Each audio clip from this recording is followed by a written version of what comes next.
Eh ben bonsoir, bonsoir tout le monde. Moi c'est Richard. Je suis très content de vous retrouver. Ça faisait un bail que j'avais pas donné de talk. C'est toujours un grand plaisir. Donc vous avez mon mastodon là-haut si vous voulez venir papoter et mon blog à côté. Alors au sommaire ce soir on va parler de séparation commande requête, donc command query separation. Dans la langue de Shakespeare. On va vite fait parler un peu de définition, être sûr qu'on parle bien tous de la même chose. Je donnerai un exemple slash contre-exemple et on verra ce que ça implique au niveau des tests unitaires, quelques limitations et une ouverture, on va dire, avec une architecture un peu novatrice qui s'appelle CQRS. Alors, définition, donc Command Query Separation, c'est un concept qui nous vient tout droit de chez Bertrand Meyer, dans son bouquin qui s'appelle Object Oriented Software Construction. Si vous ne connaissez pas ce bouquin, c'est l'une des 3 bibles de la programmation orientée objet, avec Analysis Patterns de Martin Fowler et Design Patterns du Gang of Four. Donc, c'est 3 bouquins qui sont des must absolus si vous vous intéressez à la théorie de la programmation objet. Donc celui de Meyer, les 3, hein, on vise fin des années 80, hein, donc on reste dans les trucs un peu vintage. C'est pas des concepts qui sont très récents, mais voilà, c'est des gens qui ont énormément potassé le truc. Typiquement, là, la seconde édition fait 1300 pages. Donc c'est de la bonne lecture, mais c'est rempli de choses très intéressantes, comme le principe CQS. Donc d'abord, si on veut séparer les commandes et les requêtes, il va bien falloir se mettre d'accord sur ce que c'est qu'une commande et ce que c'est qu'une requête. Et donc dans le contexte de la programmation orientée objet, ce que Meyer appelle une commande, c'est une méthode qui a un effet de bord, une procédure qui est destinée à modifier un objet. Donc l'effet de bord, hein, c'est au sens général la modification de l'état interne d'un objet ou l'appel d'une procédure qui a un effet de bord par capillarité. La procédure elle-même va avoir un effet de bord. Et ce qu'il appelle une requête, c'est donc pas une procédure, mais plus une fonction, au sens mathématique du terme, qui est destinée à retourner un résultat. Et donc, je passe les détails, mais la séparation requête-commande indique qu'une méthode d'objet ne devrait pas être à la fois une commande et une requête. La manière dont il le reformule, je crois que c'est Martin Fowler qui propose cette reformulation-là, dit « Poser une question ne devrait pas avoir d'impact sur la réponse qui sera apportée ». Voilà, donc ça c'est les petites définitions. En guise d'exemple, donc là c'est du Ruby, hein, mais on s'en fout, c'est juste un objet. Voilà un petit compteur. Quand je l'initialise, sa valeur interne, je la mets à 0 et je définis une méthode qui s'appelle next et qui incrémente le compteur, renvoie la valeur. Et donc en dessous, je vous donne un petit exemple. J'initialise un nouveau compteur et je fais 2 fois compteur.next, ce qui nous donne... Je l'ai entendu ? 2, super, très bien. Parfait. Je fais le même exemple, j'initialise mon même compteur et je fais compteur.next plus compteur.next et là j'ai... Merci, 3. Voilà, donc dans un exemple trivial comme celui-ci, on arrive à suivre. J'ai appelé compteur.next 2 fois, hein, donc en réalité, mon premier compteur.next ici passe le compteur à 1, celui-ci passe le compteur à 2, et 1 plus 2, ça fait 3, super, très clair, merci beaucoup. Là où ça devient un peu galère, c'est que du coup, on se retrouve avec un système dans lequel 2 fois quelque chose n'est pas égal au même quelque chose additionné 2 fois. Dans un cas simple, ça va, mais dans des programmes réels, perdre ses propriétés mathématiques un peu usuelles, un peu fondamentales, c'est hyper chiant. En réalité, en fait, en maths, les fonctions et les opérateurs sont immutables. Là, faire 2 fois x, ça ne change pas x, et faire x plus x, ça ne change pas x. Racine carrée de 2, ça ne change pas 2. Voilà. Et donc, le problème, c'est ces fameux effets de bord, parce que c'est la différence principale entre les maths et la programmation.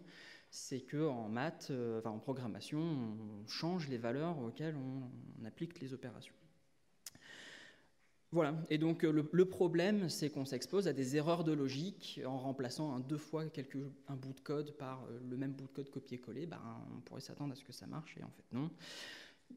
Vous en avez déjà rencontré des dizaines de fois des bugs causés par ce problème de mélange entre commandes et requêtes. Donc la solution, hein, évidemment, le souci vient de cette instruction, puisque j'ai à la fois une valeur qui est retournée et un effet de bord. Et donc ma méthode next a en réalité trop de responsabilités, elle fait trop de choses. Et pour un utilisateur lambda, gérer ces deux trucs en même temps, à chaque fois qu'on appelle la méthode, c'est un nid à problème. Et la manière propre de découper ces responsabilités, c'est d'avoir donc une requête, une méthode value qui se contente de retourner la valeur du compteur interne sans y toucher, pas d'effet de bord, transparence référentielle, blablabla, et une fonction incrément, une méthode incrément qui là est une commande qui ne renvoie rien, mais qui se contente de modifier l'effet interne par effet de bord. En termes de nommage, pour que ce soit hyper clair au premier coup d'œil ce qui constitue une requête et ce qui constitue une commande, le mieux c'est d'utiliser des verbes d'action pour les commandes et d'utiliser des noms ou des adjectifs pour les requêtes, ou alors get quelque chose, ou is quelque chose. Ruby déconseille ces idiomes-là, mais par exemple vous faites du Java, get value c'est très bien, on comprend que vous interrogez l'objet, que vous faites une requête et vous ne vous attendez pas à ce que getValue change quoi que ce soit.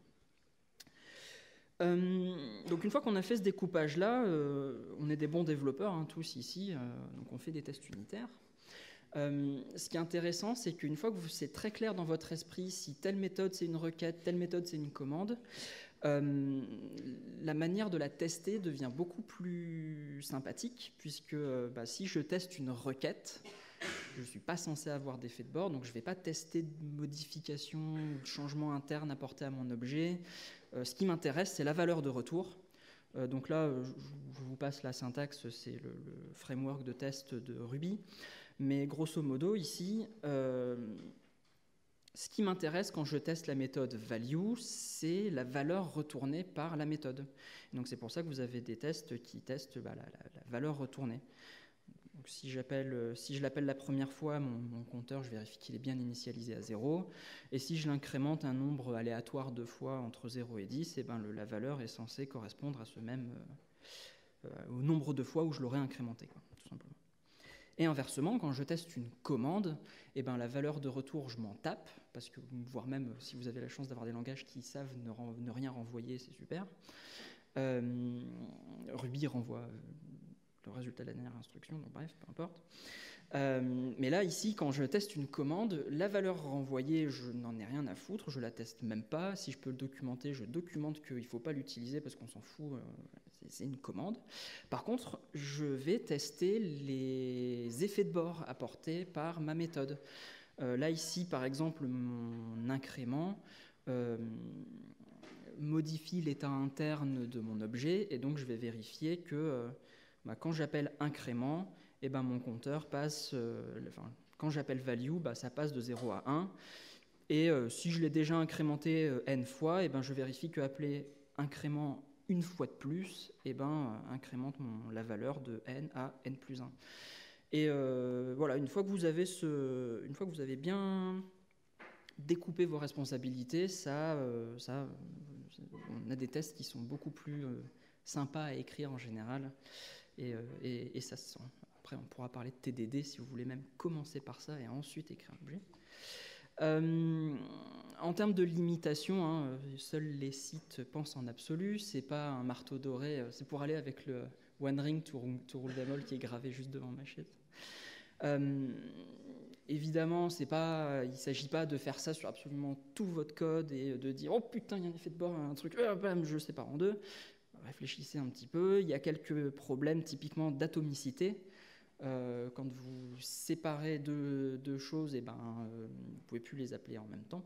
Donc typiquement, si mon compteur, j'étais amené à l'utiliser dans le cadre d'un logiciel parallélisé, je risquerais d'avoir des problèmes, des incréments qui se croisent, ou un truc qui incrémente, qui récupère la valeur après, qui s'attend à avoir +1, qui se tape +2, parce qu'en fait, il y a quelqu'un d'autre qui a incrémenté entre-temps. On pourrait contourner ça spécifiquement, typiquement en mettant une mutex ou ce genre de truc, mais des fois, on peut se dire aussi, bon, bah, allez, tant pis, effectivement, j'enfreins, j'entorse, je fais une entorse au CQS, et puis je garde ma méthode comme ça. Et la commodité aussi, hein, des fois, il y a certains idiomes, certaines méthodes qui sont effectivement des commandes et des requêtes à la fois, mais c'est des trucs connus, c'est pratique, on aime bien, comme array.pop pour sortir le dernier élément d'un tableau. On modifie le tableau puisqu'on supprime le dernier élément et on le retourne, donc c'est techniquement à la fois une commande et une requête, mais c'est quand même bien cool. h.delete fait pareil, on avait vu... je crois que c'était toi, j'ai vu quelque chose .shift pour même chose, je modifie le tableau à la fois.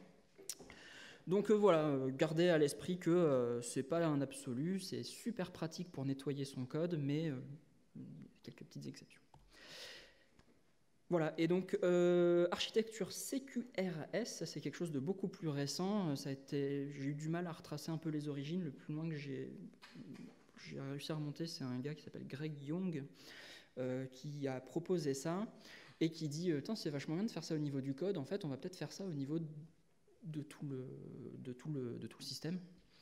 Donc c'est une évolution du modèle CRUD traditionnel dans lequel on va séparer les modèles de requêtes et les modèles de commandes. Donc dans un système CRUD traditionnel, vous avez quelque chose comme ça où entre votre base de données et votre interface, vous avez votre API et les modèles. Et donc typiquement, quand l'interface veut récupérer des informations, ce que fait votre logiciel, c'est qu'il charge les données de la base dans le modèle et il utilise ce modèle pour sérialiser les infos récupérées par lui. Et inversement, quand lui veut envoyer des trucs, on prend les données, on les charge dans le même modèle et on utilise ça pour parler à la base de données derrière. Ce que propose Greg Young, c'est du coup de séparer ces deux couches-là. Il ne propose pas de le faire pour toute l'application, parce que si votre lecture et votre écriture sont parfaitement symétriques, ça rentre bien dans les mêmes modèles.